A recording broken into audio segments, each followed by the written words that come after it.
Assalomu alaykum, sizlar bilan O'zim Kamalov. Mana bu mikrofonchalarni qo'ygan holatda sizlarga juda ham bir trend bor.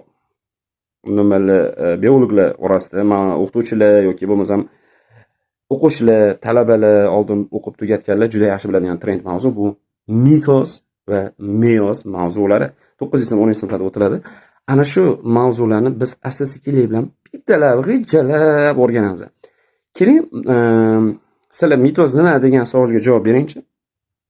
Agar sizni hayolingizga kelgan birinchi tushuncha yoki o'qituvchingiz ko'p holatda jinsiz bo'linish mitoz yo jinsiy bo'linish meyoz deb turib tushuntiradi. Keling, boshqacharoq tadqiq etamiz. Uning uchun biz bilamiz, mana bunaqa narsani chiqarib oldim. Qarang. Bu hujayra sikli. Hujayra sikli o'zi nima edi? Qarang. Evkaryot hujayralar qanaqa usulda bo'linar ekan? Mitoz, meyoz. Demak, mitoz bilan meyoz evkaryot hujayralarga tegishli. Endi o'qib beryapti degan tushunchaga borib qolmang. Bir hujayrani bir bo'linishi bilan va ikkinchi bo'linishgacha bo'lgan davr, ya'ni bir bo'linishdan ikkinchi bo'linishgacha bo'lgan davri hujayra sikli deb ataladi. Yoki hujayra nobud bo'lgungacha bo'lgan davri. Buni so'zi isbot mana bu yerda. Bo'lingan hujayraning keyingi bo'linishgacha yoki nobud bo'lgungacha bo'lgan davri hujayra sikli deb ataladi. Endi qarab turing. Hujayra sikli nimaligini tushunib oldingiz-a? Agar tushunmagan bo'lsangiz videoni qayta ko'ring. Вообще tushunib olasiz. Endi hujayra sikli ikkita interfaz va mitozdan iborat. Tanishamiz. Demak, mitozga kirishdan avval men sizlarga mana bu jarayon, ya'ni interfazani tanishtiruvchim kerak. Qarang, hujayrani bo'linishgacha bo'lgan davri interfaza deyiladi. Endi siz o'qishga tayyorgarlik ko'rishingiz kerak. O'qishga kirish uchun nima qilishingiz kerak? Tayyorgarlik ko'rishingiz kerak. Demak, hujayra ham bo'linish uchun nima qilar ekan? Tayyorgarlik ko'rar ekan. Endi o'qishga tayyorgarlik davrini siz nima deb eslaysiz yoki nima deb aytaysiz? Abituriyentlik davrini deb ataysiz.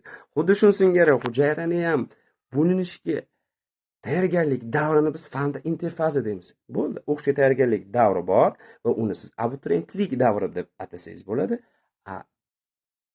Hujayrani bo'linishgacha bo'lgan davri esa interfaza, ya'ni tayyorgarlik davri interfaza deb atalar ekan. Shu xolos va eng kerakli faktlardan mana bu hujayra sikli bo'lsa, hujayra siklidagi interfaza mana bu G1 SG2 davrlarga bo'linadi va G1 SG2 davrlari mana bu uzoqroq vaqtni o'z ichiga oladi. Demak, mitozga tayyorgarlik davri interfaza yoki hujayraning bo'linishga bo'lgan davr interfaza va u uzoq vaqt davom etadi va uchta davr G1 SG2 davrlardan iborat.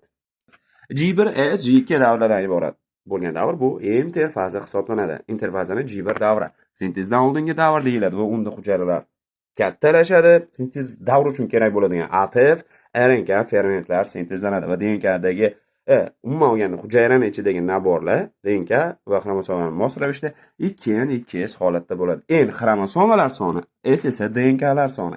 DNKlar soni bilan xromatidlar soni o'zaro teng hisoblanadi. Buni sodda qilib tushuntirib ketaman, izoh beraman. Mana bu bitta xromosoma do'stlarim. Ikkita xromatiddan iborat. Bitta xromosoma ikkita xromatiddan iborat. Endi qarang.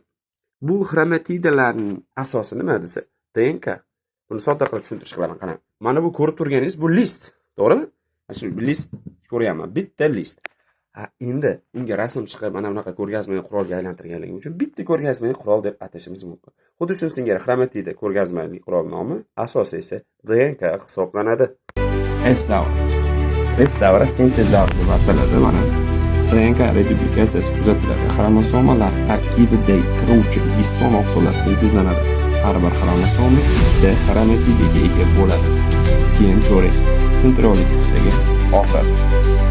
Demak, sintez davrida DNK replikasiyalanadi degani DNK ikki qismga ortadi degani. Va xromosoma tarkibiga kiruvchi mana bu xromosoma ikkita xromatidadan iborat. Shu tarkibida oqsil, histon oqsil holat juda ko'p tushadi. Histon oqsil qaysi davrda sintezlanadi degan savolga javob siz interfazani ikkinchi davr sintez davrida bajarishingiz kerak va undan javob topishingiz kerak. Undan tashqari sintez davrini, ya'ni G1 ya'ni sintezdan oldingi davr nabor to'plam 2s edi. Sintez davri esa 4s.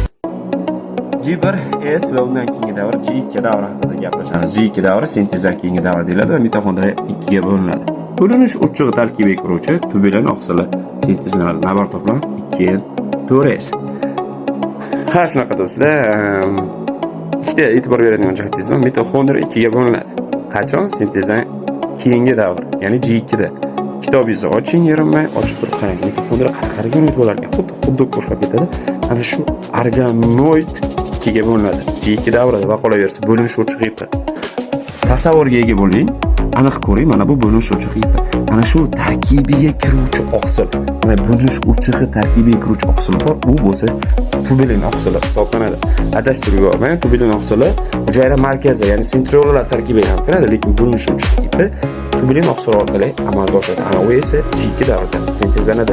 Demak, interfazadan keyin mitoz davrlari. Mitozda 4 davr bor: profaza, metafaza, anafaza va telofaza. Karekinezdan sitokinez mitozning davrlariga kirmaydi. Va profaza. Profazada xromosomalar spirallay boshlaydi va yo'g'onlashadi. Bu davrda xromosomalar bo'yaladi. Mana rangda ko'rib turibsizlar. Mikroskopda aniq ko'rinadi. Xromosoma sentromerasi mana bu o'rtasidagi narsa.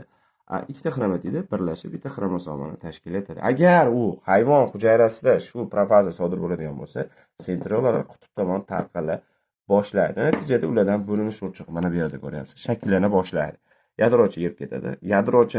Yadroning markazida joylashgan yadrochi yerib ketadi va yadro qobig'i parchalanadi. Nabor to'plam 2N4S bo'ladi. 2N4S degani ikkita xromatida bitta xromosoma hosil qilyapti. Bitta xromosoma N, ikkita xromatida esa uni 2S hisoblanadi. Metafazada mitoz ikkinchi fazasi hisoblanadi. Mana bu xromosomalar ekvator tekisligida joylashadi. Sentriola yoki hujayra markazidan kelgan bo'linish urchiq iplari bu tarafdan va bu tarafdan, ya'ni mana bu belbog'cha xromosoma sentromerasiga kelib birikadi. Yoki bo'linish urchiq iplarini ba'zan axromatning iplari ham deb ataladi. Isboti mana bo'linish urchiq iplari, axromatning iplari xromosoma sentromerasiga ikki tomondan birikadi. Navbat to'plam 2N4S. 2N4S tushuntirgan mana xromosoma soni 1, 2, 3, 4. Endi xromatidlar soni 1, 2, 3, 4, 5, 6, 7, 8, ya'ni 2 barobar ko'p. Mana bu N xromosoma soni, yondagi esa xromatning soni hisoblanadi. Xohlasa anafaza, mitozni ikkinchi davr. Anafaza qisqa vaqt davom etadi. Sentromera yoki xromosomaning belbog'i uziladi.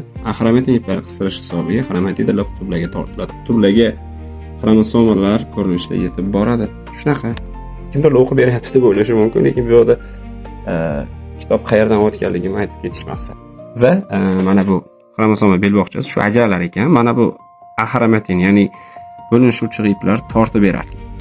Bu yerda bitta, ikkita, uchta, to'rtta xromosoma edi. Ikkitadan xromatida. Endi bu yerda xromatidalar ikkiga ajralganda bir xromatida o'zi mustaqil, men o'zim xromosomaman deydi va shunda xromosoma va xromatidalar soni teng bo'ladi. Ya'ni har bitta xromosoma bittadan xromatidani tashkil topgan bo'ladi, do'stlar. Bizning oxirgi fazasi, oxirgi kunning oxirgi faza. Telofaza xromosomalar despirallashadi, ya'ni spirallash, yig'ilish bo'lsa, yoyilish despirallashadi va xromatinga aylanadi. Bo'linish parchalanadi. Keyin dastlabki yadro qobig'i va yadro qobig'i hosil bo'ladi, yadrochalar yana shakllanadi. Nabor to'plam 2N 2S holatda bo'ladi. Xuddi G1 davrini singari. Yadroni bo'linishi karyokinez va sitoplazmani bo'linishi esa mana bu jarayon sitokinez hisoblanadi, do'stlar. Ilib olish zarari yo'q. Unjon Kamalov bilan biologiya o'rganish oson.